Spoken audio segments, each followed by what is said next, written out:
Medic Mindset is supported by educational tech company iSimulate. Their partnership allows me to keep the full library of episodes available to you on multiple platforms: Apple Podcasts, Spotify, SoundCloud, however you listen. I'm so thankful for their continued support. I personally use their products in my classroom, and I'm proud to call them a partner. Thank you, iSimulate. Do you ever stop reading a book that you don't like? Absolutely. Yeah, if it doesn't capture me, because I am such a slow reader and because there are so many good books, if I'm not getting something from it pretty quickly, I'm moving on. Do you do that? Yeah, but I feel guilty about it the whole time, and they're just sitting on my bookshelves right now, and they make me feel bad about myself. Yeah. He goes from absolute greenie to EMT to medic to experienced, one of the most experienced in his group, and then to burnout and leaving the profession. It's some ways it's a cautionary tale. It's written in the memoir format. And one of the reasons why I really love it is because he is a journalist before he went into paramedicine, and then when he left paramedicine, journalism and writer. So it's very well written. It's a beautifully written book. Welcome to Medic Mindset. I'm Ginger Locke. This episode was born from an accident. There's another format of Medic Mindset episodes called Mixtape. It's where I ask 3 guests one question. In a recent Mixtape episode called The One Book, I asked the guests to recommend one book to new paramedics. But in classic Medic Mindset interview fashion, I couldn't just leave it there. I wanted to dig deeper. Is there a book you go back to over and over? What book would you recommend to a new paramedic? Are you a hard copy book reader, an e-reader, or an audiobook reader? These are some of the questions we dig into. So here we are. It's long format. It's a deep dive, not a surface touching of the toes in the water. Medic Mindset listeners have proven through the years you aren't afraid of committing to 45, 60 minutes to one topic. So pop in your earbuds, do the housework, enjoy your commute. These episodes are for you. The medic that's a little different than the masses of medics. You feel and reflect and are infinitely curious. In this episode of Reading, I talked to Nyssa Hattaway. She's a flight nurse. She's a nurse educator. She's a close friend. If you're a Medic Mindset listener, you surely know of her. And I picked her for this episode because she is, in fact, a reader. Let's dig in. He mentioned it, and then I talked to Maya, and she mentioned it. And then I was talking to the Medic Class Citizen guys last night, and they mentioned it. Oh, wow. That's like 3 for 3. 3 for 3 in like within 7 days of each other. And it's called Atomic Habits. Have you heard of that one? I have heard it. Where did I hear it? I'm embarrassed to say probably TikTok. Don't. I'm like 99% sure that's where I heard it. Okay, you must be following different TikToks than me. Nobody's talking about any books on TikTok for my TikTok. Yeah, I'm pretty sure that's where I heard it. Well, who do you follow that they're talking about books? It's like a habit hacker. Oh, right. So this book instantly thought of you because it's all about personal improvement and how to develop good habits, which you have all the good habits. Well, you I'm posted with some developing. I don't know that I have them, but I know you're really healthy and you're really committed to your health. You posted a picture of yourself on Facebook, and it already has 300 likes, and you look like you're 25, and everybody's like, "Oh my God, why do you look so young? I hate you. I love you." That was 32 hours no sleep. I was basically like sleeping in the hairdo chick's hair, which is why I will never be able to replicate that look and why I had to like document it, because I have no idea what she did to me because I basically was asleep. Well, you had told me you were really tired. I'm like, I wonder if this is an old picture or she looks this good when she's tired. But I was also trying to figure out oxygen conversion rates using the pound to kilo conversion factor. That's how tired I was. Like, that does not work. No. I was like, we do not have 4,000 minutes of oxygen. How am I getting this number? There are 2 things that I convert all the time: pounds to kilos and oxygen to minutes. And put the wrong one in the wrong formula. And I was like, I just don't understand. Why am I getting 4,000 minutes? Well, it sounds great to have 4,000 minutes. Yeah. So that's how tired I was. Well, let's talk about books. I wanted to talk to you specifically about books, you and Michael and Maya, because y'all are my friends. It seems like whenever we talk, we're usually mentioning, a book or recommending one, or people are often asking for book recommendations. So I wanted to hear from you guys kind of which books have been really important to you. And to do that, I thought I would just really kind of make you pick one or two, right? So instead of just saying like, give me your list of, 20 books that you've loved, send these questions in advance and make you think about, what's the most influential book you've ever read? What's the book you would give a new paramedic? Is there a book you've read more than once, right? So I wanted to work through some of that. Mm-hmm. Let's start with, you gave me this book, Why We Sleep. And I'm going to be honest, I haven't read it yet. And this was like 2 years ago that you gave me that. Why'd you give me that? So it is a book that had a significant impact on my life at that time and really still does. I think you and I, as I recall, were having conversations about insomnia. And I think you and I were both commiserating about it. And I know that's something that I struggle with. And I think we were also talking about how difficult it is in our line of work, where with paramedics and nurses and 24-hour coverage, we have to do night shifts and mid shifts and 24-hour shifts. And sometimes those turn into 36 or 48. Sleep gets put by the wayside. And then even when we're off, it just really jacks up our circadian rhythms and all of the domino effect of things that happen from that. So I stumbled on this book, and it had a lot of information on it that I hadn't heard before. And so we talk about, from the time that we're like in high school or even younger, we get lots of information about nutrition, and we get lots of information about exercise. And in our profession, we are just starting to scratch the surface about mental health, which is really good. We're moving in a really important direction on our mental health. But the really important piece that we're not talking about enough is sleep. And sleep impacts your dieting and your nutrition and your attempts at weight loss. It impacts your mental health for sure. And it maximizes your exercise efforts when you're getting enough sleep. And I didn't know any of that or much of that until I read this book. I think I gave it to you hoping that you would find important things that I found in it. Like, there's some important hacks in there that I implemented into my life that helped me sleep. You're encouraging me to make that the next one on my list. But what I'll do is I'll just put it in the rotation. Yes. You know what I mean? Like I've got 3 going right now, yes, actually.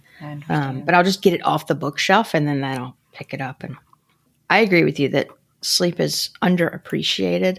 And we talk about sleep deprivation and how tired we are in emergency medicine. But I think it is the thing that, if you could pick any of the variables responsible for the mental health crisis, if you want to call it that, in medicine or in EMS, I think it's sleep disruption more than anything. If we could fix one thing, we certainly, we run terrible calls and we see terrible things. But I feel like if we could fix the sleep, that sleep would kind of remedy a lot of it. I think that's, to me, when I get sleep deprived, my resilience is like nothing. Like it's not good. So I always tell the students, like, as they're entering kind of their last semesters, I'm like, if you don't do anything else this semester, just when you have free time, sleep. Do you? Oh, good. Oh, yeah. I tell them, like, do not scroll. Quit the scrolling. That's 30 more minutes that you could get of sleep. Yes. Because I think it's where we process everything. I think our brain, we talk about meditation and relaxation and all these healthy habits while we're awake. But if you just freaking go to your sleep, your brain will do a lot of that repairing stuff, I think. Yeah, and for your students, it's learning too. A lot of the hanging on to the things that they've studied, and the deep learning, and the not just remembering it for the test to regurgitate, but actually putting it in the gray matter and adding it to your toolbox to keep for your practice happens when you sleep. That's a good reminder. See, I think I know everything about sleep. That's actually why I haven't read it. It's because I'm like, well, I already believe in sleep, so I haven't read it yet. Yes. But I guarantee you there's stuff in there that's going to deepen my understanding. Right now, I just believe it, but I think that book will probably teach me kind of the why. I believe it anecdotally because that's just been my personal experience with sleep. But I bet it'll teach me a lot of the science and theory. Yeah, he does do a lot. He spends the first section of the book talking about why it's necessary and what it impacts if we don't have it, what it impacts if we do have it. Then he's got a section on dreams, which is kind of fascinating. But the piece that I really loved was when he talks about, here are some practical things that you can do in your life that will help you to sleep better. And then he kind of rounds it out with talking about what the future of sleep might look like, which I also found really interesting. And he has one of the best disclaimers of any book that I have ever seen. And he says, let me see if I can find it. I like how you're saying that he's got all these tips for getting good sleep, but you're not going to tell people because you're going to make them go read it. You want me to tell you one or two? No. Okay, all right. Okay, maybe. All right. Okay, let's do one. Okay, so he talks about how one of the things that is great about modern society is that we have thermostats and we set it to 70 or 72 and it's beautiful. And we can just live in our, ambient temperature. But our bodies are designed to be cued that when the sun goes down and the temperature drops, we release melatonin, and that's our cue that it's time to go to sleep. And so we don't do that anymore in our artificial environments. But if you do that, if you drop your body temperature, if you drop your ambient temperature, your thermostat, and he recommends 65 degrees, but it's custom to everyone, you will sleep much better. You need a cooler environment. And I think people know that kind of intuitively. It's so hard to sleep when it's hot.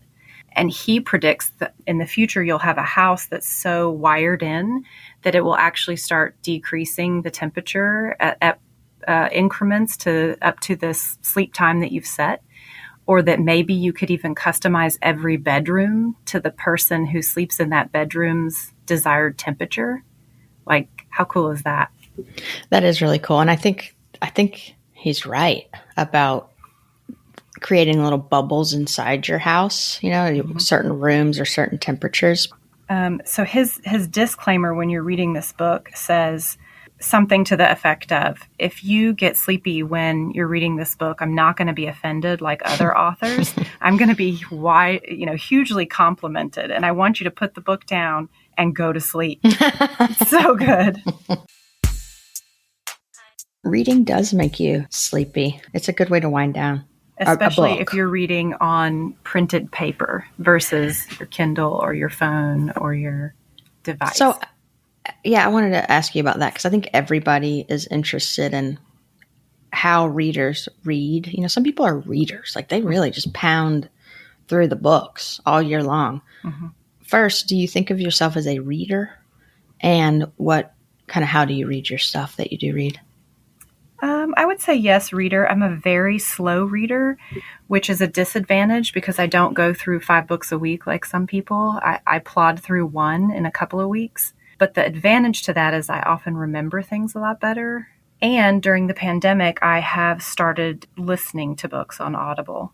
And I was kind of a snob and a late adopter to that. I was like, that's not reading. But I am really enjoying that. You can't see what reading a book for Nyssa looks like, but if showing you these books, they are destroyed. I mean, they have highlights and folded pages and dog ears and Post-it notes and underlines. And I love that. I love the being able to write and fold and post it and do all of that. And so I lose that with the Audible. But what I gain is the time. So like when I'm on my commute or whatever, I can be like reading. Yep. So it's a trade-off. Have you ever bought a physical book for an audiobook that you listen to just to have it? Yes. I do that. Yes. And I'm the same. And in talking to Maya, it sounds like she's the same too, with all the notes and the slow. She said, she's incredibly accomplished and very well read. And But she said, yeah, I kind of go through stuff, especially nonfiction, just really slowly and underline and take notes. And I do the same. I read with a pen in my hand with a journal right there. Nonfiction, anyways. Always taking notes because I'll forget the stuff otherwise. Right. So paper for you. Do you have an electronic reader, like a Kindle? I do. But you don't use it?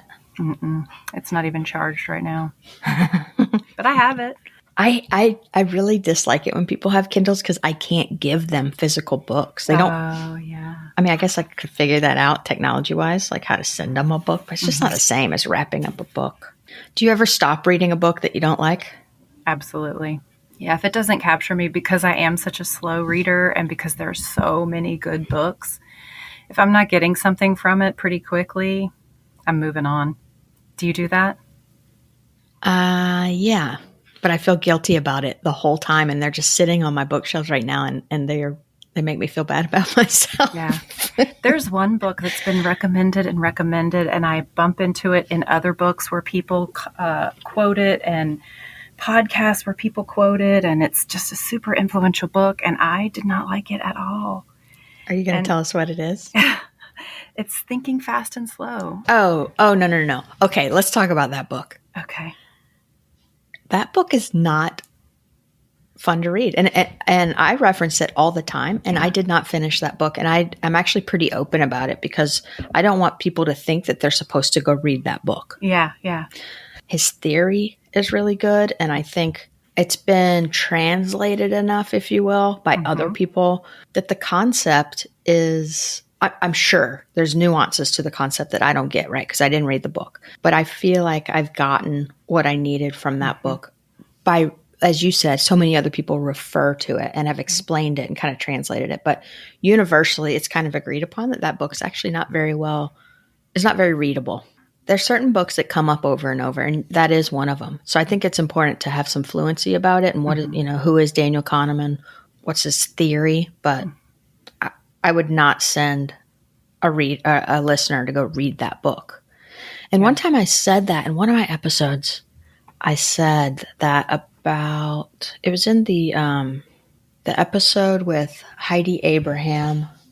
We're talking about Anti-Fragile, and there's a book I think called Anti-Fragile, and it's like that too, not very readable. And I said, like, don't go read the book, just take my word for the translation, right? And somebody emailed me, they were so offended that I would tell listeners not to read something. I'm like, well, there's only so much time, right? Yes. Like, I want to send people to the stuff that they're going to enjoy. Can you hear my dog making all kinds of noises? No, not at all. Okay, good.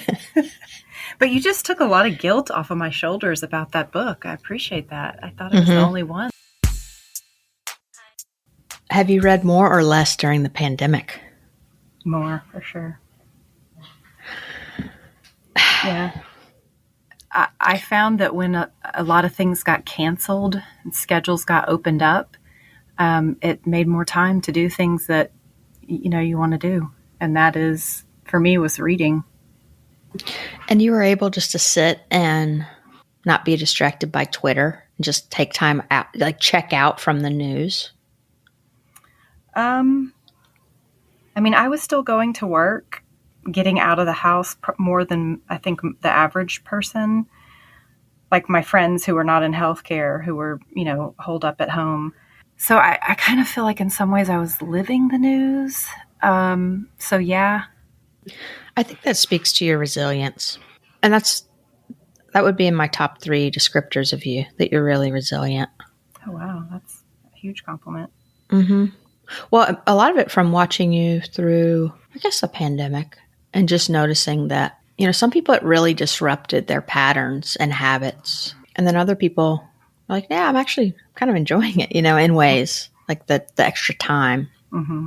When it first came around, my friends who are outside of healthcare were saying, oh, I'm so sorry you have to go and be around this and be out in this. And I kind of had this naive response where I was like, this is our time to shine. This is what we've trained for all this time. Here we go, step out of the way.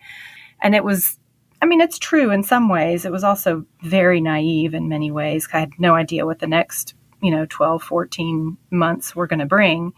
But that was kind of my attitude going into it. And in many ways, that naivety helped, kind of that attitude of here's our time to go and do the things we've trained on doing. And I heard a similar sentiment. It's funny that this is twice she's come up, but Heidi Abraham, who's a medical director here in Central Texas, she said that something very similar, because I texted her. I was like, how are you doing? Or she posted something, and she basically was like, I'm ready for a fight. Like, let's go. Yeah.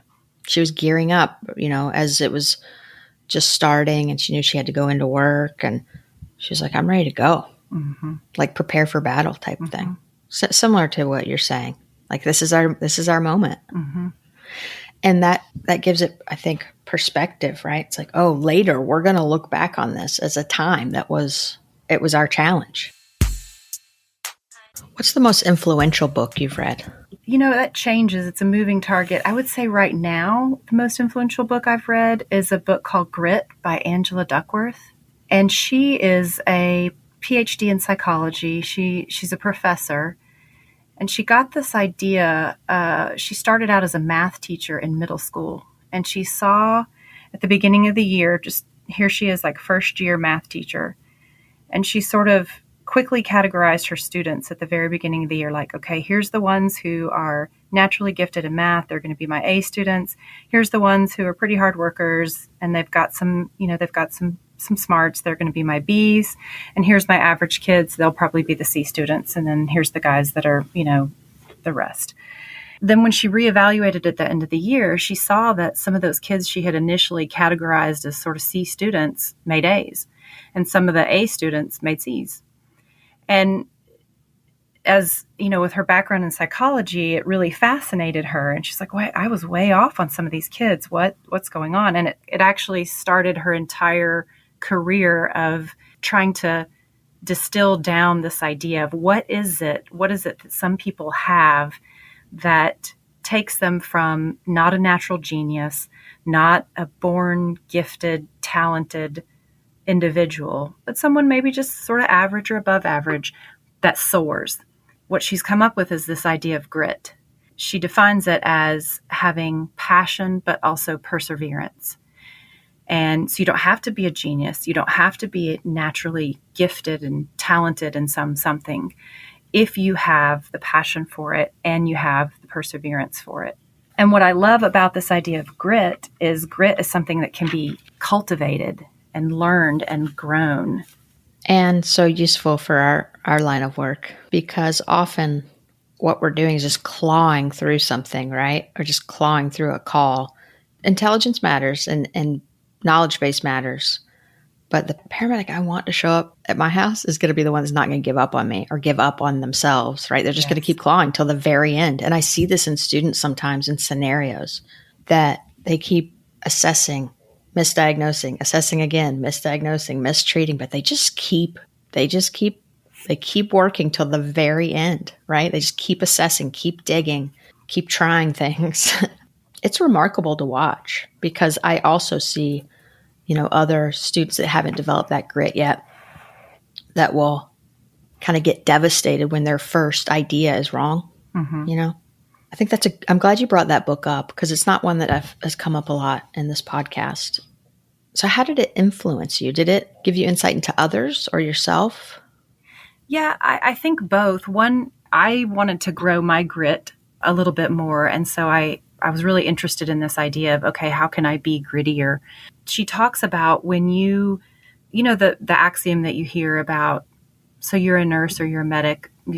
Are you the nurse that has 1 year of experience that you repeat 20 times? Or are you the nurse with 20 years experience? Mm-hmm.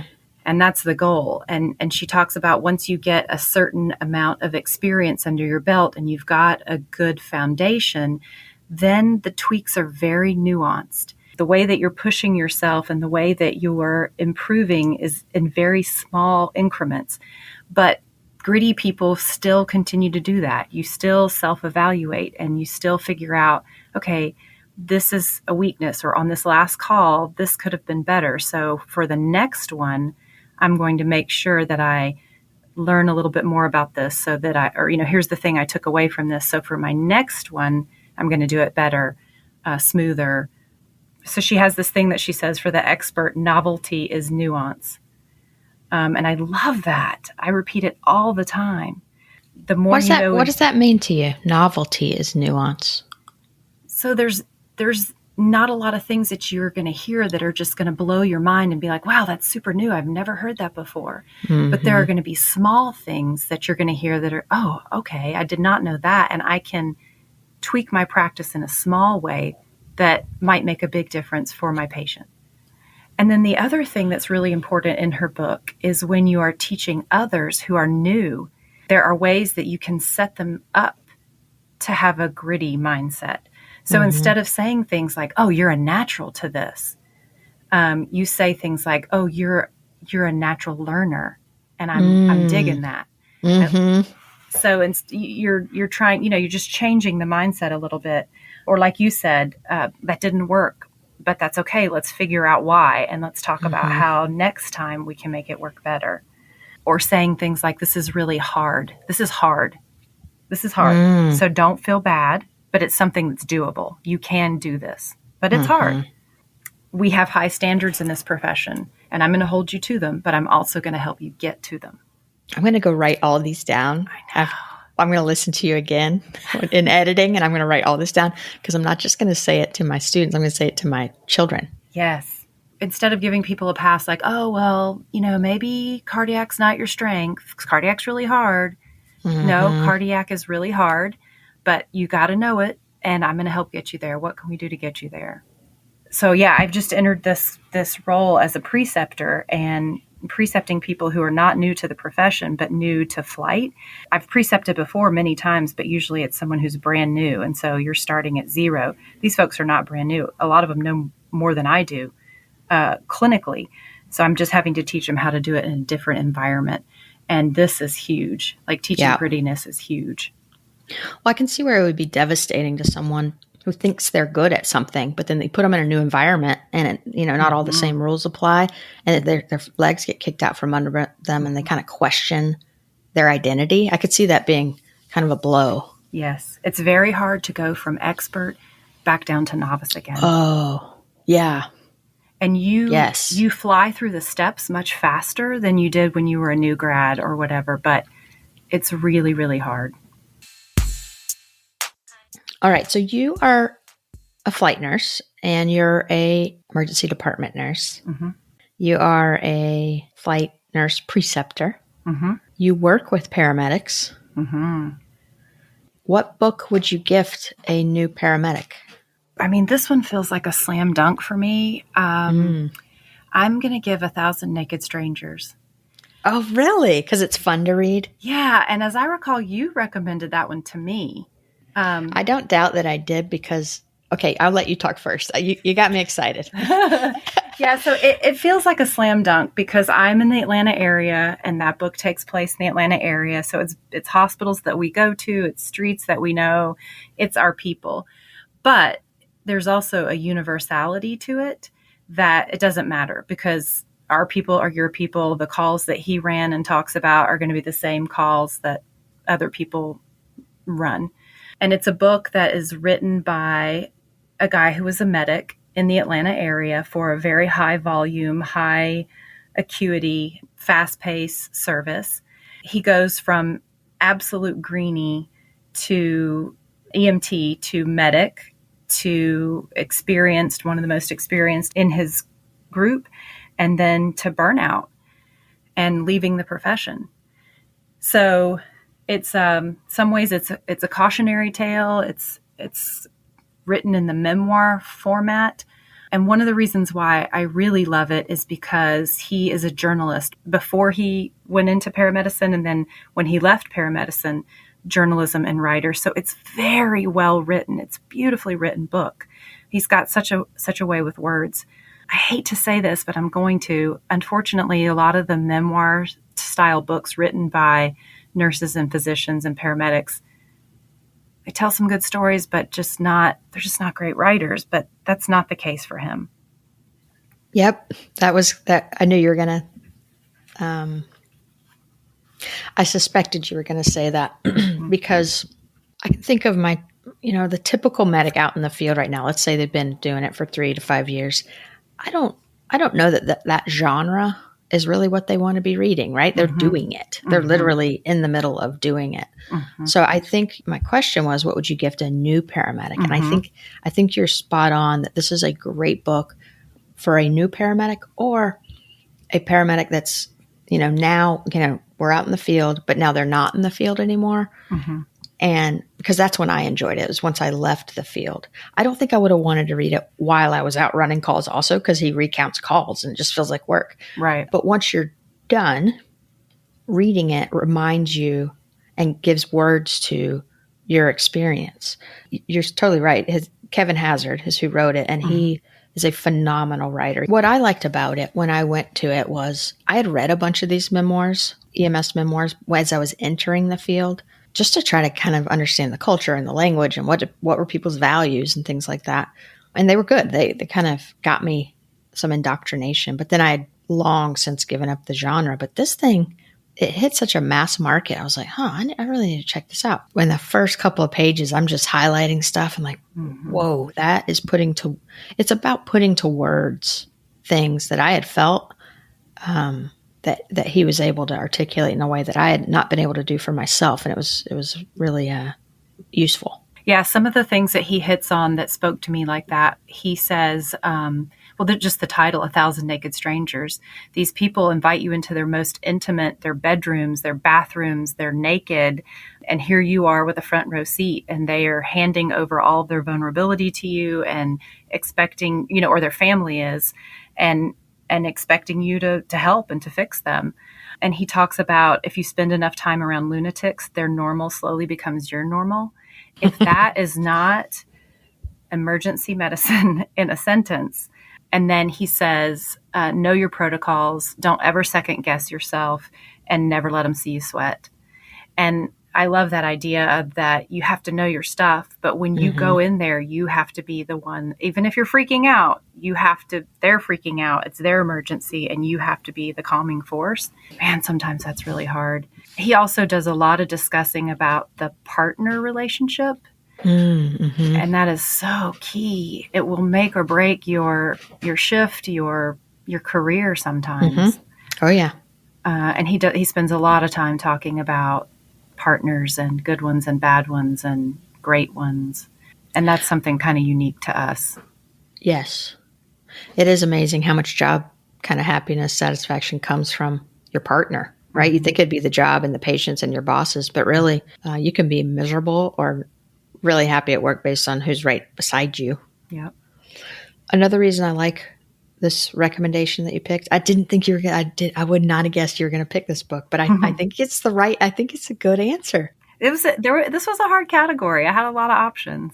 But another reason I think it might be a good recommendation is that paramedics, when they first leave school, what have they been reading? They've been reading textbooks, right? Or required reading. And now it's like their first opportunity to read whatever they want. If they've been turned off to reading, hopefully this would turn them back on to reading and remember or learn for the first time that reading can be relaxing, a happy kind of thing to do. I was going to try to find a passage of his, just a particular passage of his really excellent writing to kind of read as an example, like here's proof that he's just such a good writer. And the passages were like the explanation of a guy at the bus stop with like a rotting face that has maggots in it, but it's like beautifully written. Or like this woman who's had a horrific miscarriage and the products of conception. Like it just like beautifully written, these horrific things, but you're just there with him because he does such a great job of writing it. But that's what he does. The first couple of pages, I think it's maybe the introduction or the prologue. I don't remember the format, but he talks about gossamer. I think he used the word gossamer, or it's like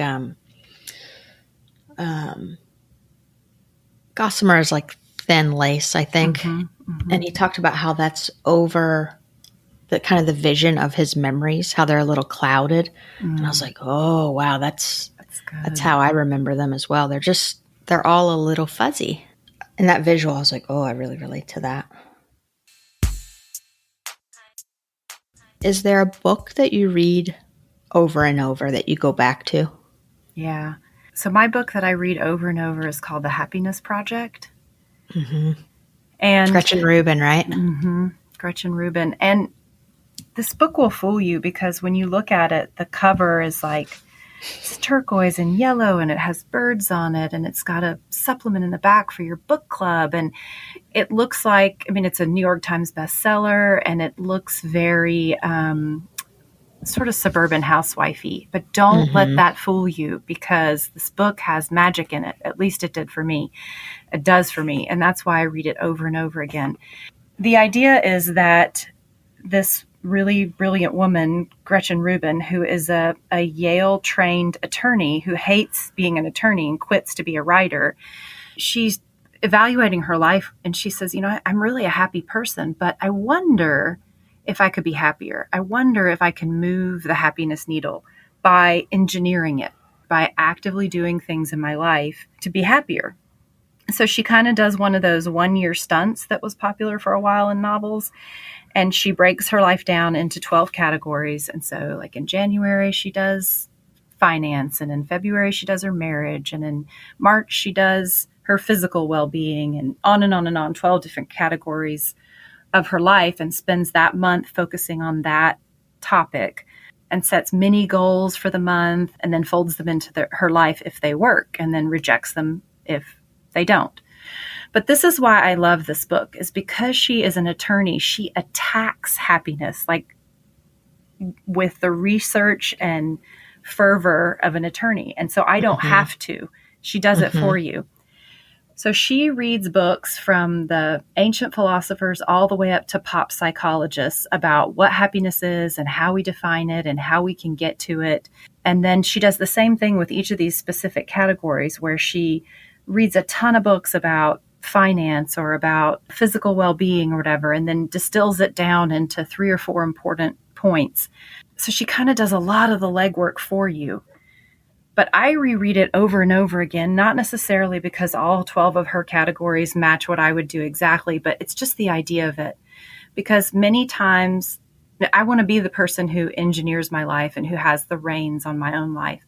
But I feel like I kind of go in these cycles where I'm right on top of things and I'm working towards that goal and I've got things, goals set and ideas and a direction that I'm going in. And then things happen and busyness and pandemics and whatever. And then I look up and I'm just floating along by luck and fate. And then it's time to kind of regroup and take the reins back again. And so I used to reread this book every December, January 1st kind of time. I love New Year's resolutions. I love them more than Christmas presents. I have to interrupt you about the New Year's resolutions because I literally just wrote myself a note that said New Year's resolution because I wanted to recount an exchange I had with you. One year I asked you, what's your New Year's resolution? And in classic Nyssa format, you wrote back, well, which category? My health, my marriage, my work, my children. I was like, oh, come on. I'm doing well just to come up with one. Yeah, that's probably from Gretchen Rubin. I blame her. It sounds like it. It sounds like it. And full disclosure, I've had many of the same ones year after year after year that I'm still trying to master. But she has some that are so small. It's kind of like that nuance thing where you take something and you just do one small thing that changes your outlook on something. And it can just bring you that much happiness, more happiness. Like one of her big ideas is, and you and I have talked about this before, and I think you do this. One of her things is called spending up. So if you have something that you do in your life that you value, don't go cheap on it. Like if you like to write by hand, you're journaling or you're making notes for your podcast or whatever, don't buy a cheap pen. Buy a beautiful pen that you've researched that you're going to enjoy writing with. Like just splurge and do it because that's something that it will just bring you that much more happiness instead of some crappy freebie that a flight nurse gave you with their phone number on it that, is going to run out of ink or whatever. Just a little tiny tweak like that. Buy yourself a beautiful bound book to write it in instead of scratch papers all over the place. So let me interject here. The pen I'm using right now, if anybody listening that likes pens or wants to like pens, this is the pen they need. It's called a Lamy 2000, and it's a fountain pen. And it brings me so much joy. And I didn't buy it to flex. I actually only use it at home. I don't take it to conferences or up to work or anything like that. And it was because I was journaling, and I thought I did this exact thing. And I just bought the pen I thought was the best one that I could find. And it does, I like take care of it. I put it in a little case. I refill it with different colored inks. And it's just for me. No one knows this about me. I mean, I'm sharing it with you now because you brought up pens. It reminds me of my dad giving me advice about mattresses. He's like, you spend so much time, humans spend so much time sleeping. Invest, pay a little more to get a good mattress because you're going to spend like years in that thing. Yes, spend up. Her book is full of little things like that, little tweaks that you can make to just move that happiness needle. But the overall arching idea of engineering your own happiness and taking the reins of your own life is the concept that I love so much. And it's why I reread the book to recapture that when I feel like I'm maybe floating a little bit, or at the new year where it's time to kind of like, where the whole world is kind of having those ideas.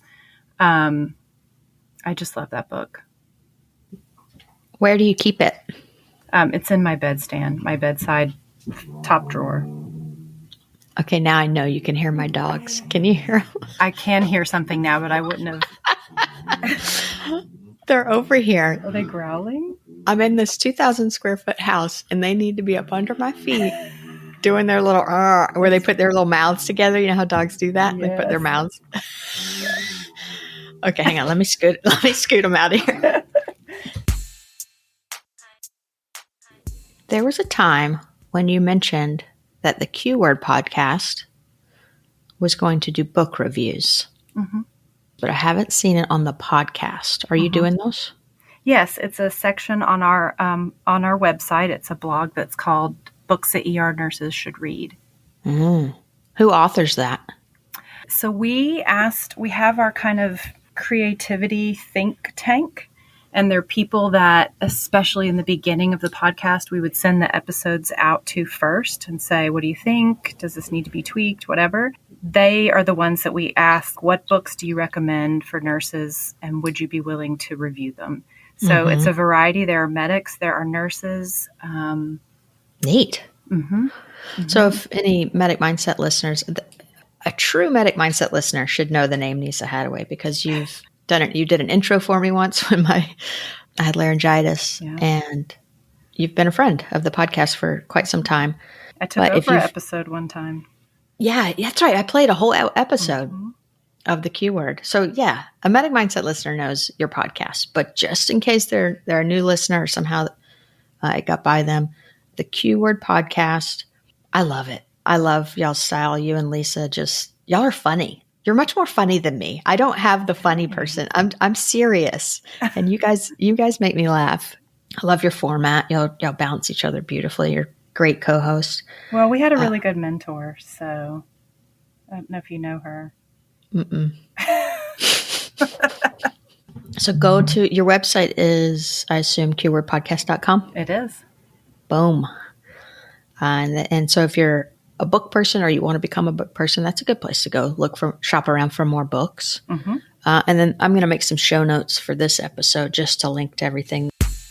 If you're a paramedic listening and you're kind of new, you're a new grad or you're in paramedic school, or maybe you're thinking about going to paramedic school, I think 1,000 Naked Strangers is a great book to start with because it's fun to read and it's correct. I mean, sure, is there sensationalism? Yes, because it's a book, right? Yeah, you don't want it to be dry.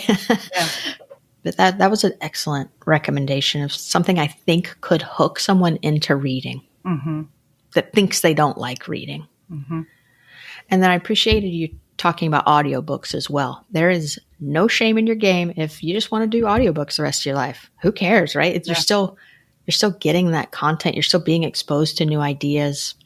Yeah, I've come around on that one. Like I said, I was kind of snobby about it at first, but now I've changed my ways.